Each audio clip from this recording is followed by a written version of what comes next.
Good evening. My name is Joshua Van Slegman. Welcome to your evening newscast for today, Wednesday, August 3rd, 2022. My name is Joshua Van Slegman.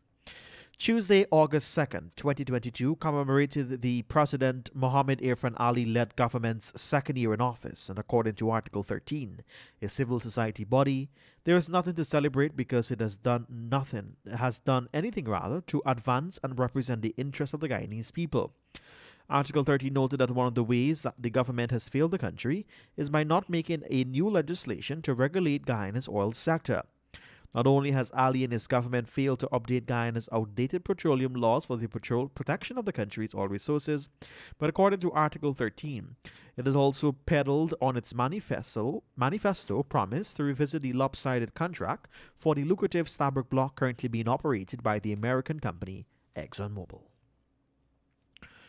Under the APNU AFC coalition stewardship, a 10-year lease was signed with prominent Guyanese singer Eddie Grant to rent one of his properties for $188 million annually. It was in May 2019 when the lease was signed with Blue Waves Apartment Incorporated, and Eddie Grant owned the company. The property is located at 107 to 108 Duke Street, Kingston, Georgetown, and was rented to house United Nations offices in one compound. Importantly, due to the contractual agreement with the coalition signed, if the PPP administration wants to terminate the contract, the state would be required to pay Grant $188 million, which is equivalent to 1 year rent. Over the 10-year period, a total of $1.8 billion was paid to Grant in rental fees. Notably, the said money is equivalent to almost 7% increases for public servants. As the global demand for fossil fuel recovers, ExxonMobil Corporation said it is becoming quite evident that the current supply will not be sufficient, and as such, it will continue to make the necessary investments that would leave it well positioned to dominate the market and net more record-breaking revenues for the remainder of 2022. This much was communicated to shareholders by Darren Woods, CEO and chairman of ExxonMobil, on July 29, 2022. During the company's second quarter earnings call, the Exxon chief noted that the company broke another record as it made approximately $17 billion in profits. Woods said he is determined to replicate this success by growing output in the USA and Guyana.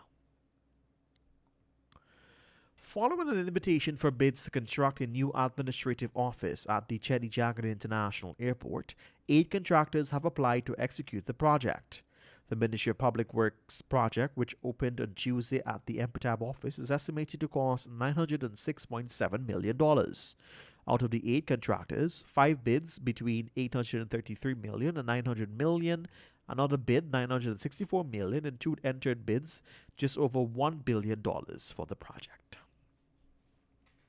Finally, at this time, the Because We Care cash grant distribution began on Tuesday across Guyana, with parents and guardians turning up in their numbers at various distribution points to uplift the 30,000 cash grant for their children.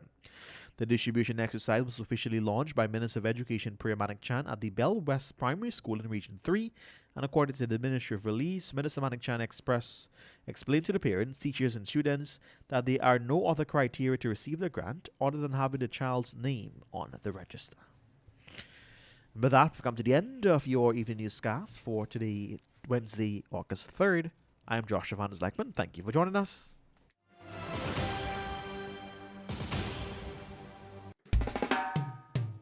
And that's the news of the moment. Remember, to get the full details of these stories, pick up a copy of the Kaieteur